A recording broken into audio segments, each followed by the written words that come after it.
Welcome back to my YouTube channel guys. आज हम लोग करने वाले हैं दो टाइप की टेस्टिंग कोयले के लिए, ऐश और मॉइस्चर। ऐश और मॉइस्चर को कैसे फाइंड आउट करते हैं इसके बारे में हम आप लोगों से अपना एक्सपीरियंस शेयर करने वाले हैं, तो बने रहें वीडियो में और अंत तक जरूर देखें। हेलो एवरीवन, आज हम लोग बात करने वाले हैं एनालिसिस ऑफ कोल। तो सबसे पहले हम इसको समझ लेते हैं, प्रॉक्सिमेट एनालिसिस और अल्टीमेट एनालिसिस। प्रॉक्सिमेट एनालिसिस के अंदर हम लोग टेस्ट करते हैं मॉइस्चर, ऐश, वीएम और फिक्स कार्बन। अल्टीमेट एनालिसिस में हम लोग केमिकल द्वारा उसके जो भी एलिमेंट होते हैं हम लोग उसको फाइंड आउट करते हैं। तो आज जो हम लोग करने वाले हैं वो प्रॉक्सिमेट एनालिसिस। आज हम आप लोगों को दो प्रैक्टिकल करके दिखाएंगे, ऐश और मॉइस्चर को कैसे फाइंड आउट किया जाता है। तो सबसे पहले हम लोग बात कर लेते हैं सैम्पलिंग की। सैम्पलिंग हम लोगों को किस तरह से करनी है। ये जो प्रोसेस मैं आप लोगों को बता रहा हूँ ये सैम्पलिंग का स्टैंडर्ड प्रोसेस है, कोन एंड क्वार्टरिंग। इसमें सबसे पहले पूरी गाड़ी के अंदर में से हम लोग सैंपल कलेक्ट करेंगे। उस सैंपल कलेक्ट, अगर मान लीजिए हम लोगों ने 40 किलो सैंपल लिया, उस 40 किलो सैंपल को हम लोग एक ज़मीन पे बिछाएंगे राउंड शेप में, जैसा फिगर 1 में आप लोग देख पा रहे हैं। उसमें से फिर कोन एंड क्वार्टरिंग करेंगे। ऐसा करने से हम लोगों के पास 20 किलो कोल बचेगा। उस 20 किलो को दोबारा हम लोग सेम प्रोसेस, फिर 10 बचेगा, 10 को फिर ऐसे ही करेंगे, फिर इसी तरीके से चौथी बार, 4 बार हम लोगों को ऐसा प्रोसेस करना है। लास्ट में हम लोगों के पास 2.5 kg कोल रह जाएगा। अब इसी 2.5 किलो कोयले को हम लोग टेस्टिंग के लिए यूज़ करने वाले हैं। तो मेरे ख्याल से आप लोग समझ गए होंगे सैम्पलिंग हमको कैसे करनी है। तो अभी हम बात कर लेते हैं type of moisture content in coal. Coal के अंदर में दो टाइप के मॉइस्चर पाए जाते हैं, इनहेरेंट और सरफेस। सरफेस वो मॉइस्चर होता है जो वातावरण के हिसाब से उसके अंदर आ गया हो, जैसे बारिश होने से या पानी डाला गया हो उसके ऊपर, इस तरह से जो भी मॉइस्चर मिलता है उसको हम लोग सरफेस मॉइस्चर कहते हैं। इनहेरेंट वो मॉइस्चर है जो इसमें जन्मजात से होता है, यानी कि उसके अंदर पाया ही जाता है। सरफेस मॉइस्चर की टेस्टिंग हम आपको कभी आगे बता देंगे, लेकिन आज जो हम लोग करने जा रहे हैं वो इनहेरेंट की टेस्टिंग करने जा रहे हैं, और इसको कैसे फाइंड आउट करना है वो हम आप लोगों को आज बताते हैं। सो गाइस, सबसे पहले हम एक क्रूसिबल लेंगे। उस क्रूसिबल का इम्पटी वेट हम लोग नोट डाउन कर लेंगे किसी एक जगह पर। अभी इसके अंदर जो हमने कोल हमारा सैंपल है, उस सैंपल को हम लोग इसमें रखेंगे और उसके बाद इसका दोबारा वेट करेंगे। 5 ग्राम सैंपल हमको मॉइस्चर टेस्ट करने के लिए लेना है। इनहेरेंट की टेस्टिंग के लिए 5 ग्राम सैंपल स्टैंडर्ड लेना ज़रूरी है।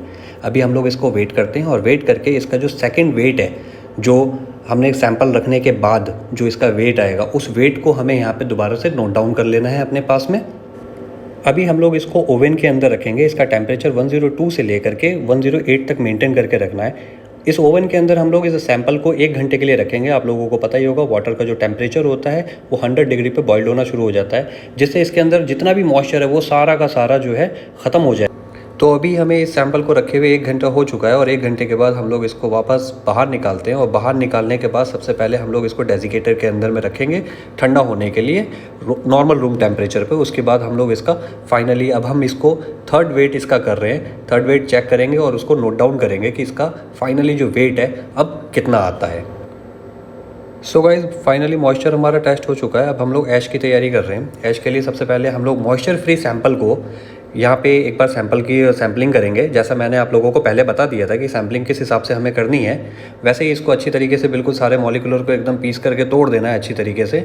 और एकदम जब फ्रेश ये बिल्कुल एकदम ऐसा बारीक पाउडर फॉर्म में आ जाए, उसके बाद हमें इसको छानना पड़ेगा स्वीप के द्वारा। 212 माइक्रोन की इस स्वीप से, ईजी भाषा में बोले तो एक छन्नी से, हमें इसको अच्छी तरीके से छान करके अलग करना है। तो वो अभी हम लोग आपको करके दिखाते हैं। तो कुछ इस तरह से गाइस अपने सैंपल को हमें अच्छी तरीके से इस छन्नी से छान लेना है। छानने के बाद इसी सैंपल में से अब हम लोग ऐश की लिए टेस्टिंग करेंगे। तो सबसे पहले जो इसका क्रूसिबल है, क्रूसिबल का इम्पटी वेट हम लोगों को करना है। उस वेट को किसी एक जगह पे नोट कर लेना है, नोट करके अपने पास में रखना है उसको हमें। अब हम इसी क्रूसिबल के अंदर में अपना 1 ग्राम सैंपल ऐश के लिए हम लोग वेट करेंगे। अच्छी तरीके से प्रॉपर 1 ग्राम सैंपल लेना है और उसको हमें बड़े ही आराम से, बड़े ही प्यार से इसके अंदर में रख करके इसको सैंपल को वेट करना है।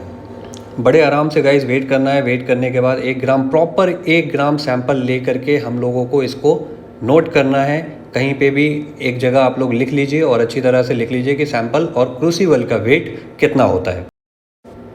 तो बड़े सावधानी से हम लोग अब इस सैंपल को 850 डिग्री टेम्परेचर के मुफल फर्नेस के अंदर 1 घंटे के लिए रख देंगे। और बहुत ही सावधानी बरतनी है दोस्तों, यहाँ पे कुछ भी गलत नहीं होना चाहिए, बड़े ही ध्यान से करना है ये काम आप लोगों को।